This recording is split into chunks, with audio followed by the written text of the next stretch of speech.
Hello my loves, I am Mutulu from Mutulubotanica, and today I'm going to be working with red raspberry leaf, and I'm going to show you how to create a red raspberry leaf smoothie. So we're going to be working with the leaf of the plant, and we're also going to be working with the fruits of the plant. And now I want to show you how to incorporate this on a day-to-day basis, because for women, red raspberry leaf extremely loves us. It has an affinity for us, and it helps to tone and strengthen the uterus. It's really good for the reproductive organs as a whole.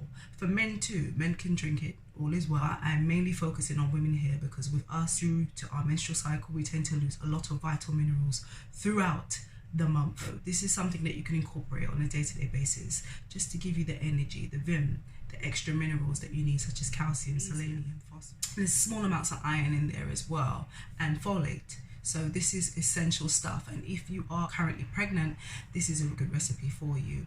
And I would suggest that you take it from your second trimester. Take it every single day from your second trimester, because it will help to strengthen and tone your womb and prepare you for labor, that is. Okay, so stay tuned and let's get to it.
Please subscribe to our YouTube channel, Mutulu Botanica, and do not forget to hit the notification button for all things traditional medicine, botanical beverages, and alkaline recipes.